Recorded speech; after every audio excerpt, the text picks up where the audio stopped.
সম্মানিত ভিউয়ার্স, আসসালামু আলাইকুম। আপনারা সবাই কেমন আছেন? আশা করি ভালো আছেন। আমার যে 16টা মুরগি আসলো তার মধ্যে থেকে 7টা আজকে জবাই করব। জবাই করে ফ্রিজে রাখার পর আমি চলে যাব দুপুরের রান্নায়। এই যে আজকে আমি দুপুরে রান্না করব কচুঘাটি। কচুঘাটি করার জন্য কচুর শাক আমি খুব ভালো করে কেটে ধুয়ে নিয়েছি। এখন কয়টা আলু কেটে দিয়েছি আর দিয়ে দিব মুসুরির ডাল। এখন দিয়ে দিব কাঁচা ঝাল, দিয়ে দেবো পেঁয়াজ,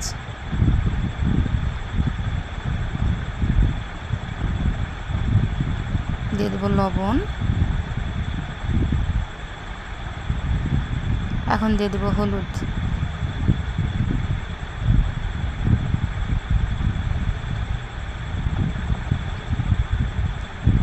এখন দিয়ে দেবো একটু মশলা বাটা। এখানে আদা রসুন জিরা 3টা এক জায়গায় করে বাটা আছে। এখন দিয়ে দেবো পরিমাণ মতো পানি।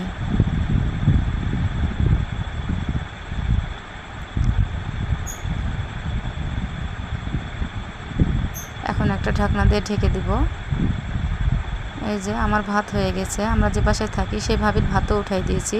এদিকে সেই ভাবির ভাত হচ্ছে, এদিকে আমি এখন ঘাটিটা ঘেটে নিব খুব ভালো করে।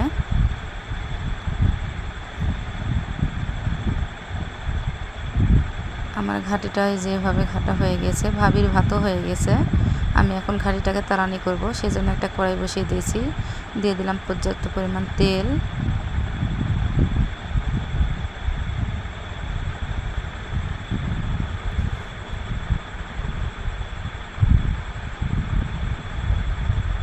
এখন দিয়ে দিব পেঁয়াজ আর রসুন কুচি। এখানে পেঁয়াজ আর রসুন কুচানো আছে। এটা এখন ভাজা ভাজা হয়ে আসুক।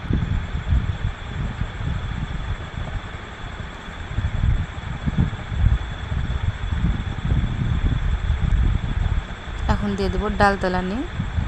কচু ঘাটেতে এভাবে ডাল তেলানি দিয়ে তেলানি করলে খেতে অনেক মজা হয়।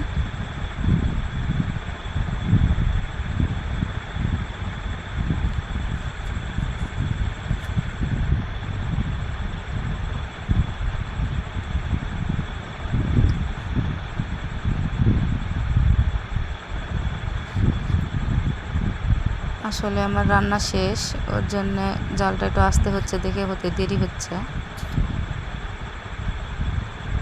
এই যে যখন এরকম লাল লাল হয়ে আসবে, এখন আমি দিয়ে দেবো কচু ঘাটি, ঢেলে দেবো।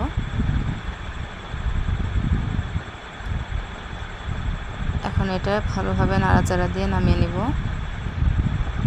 ভিডিওটা যদি আপনাদের ভালো লেগে থাকে, লাইক কমেন্ট শেয়ার সাবস্ক্রাইব করে দেবেন।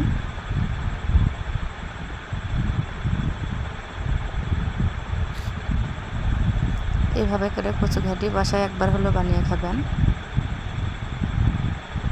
আজকের মতো এই পর্যন্তই।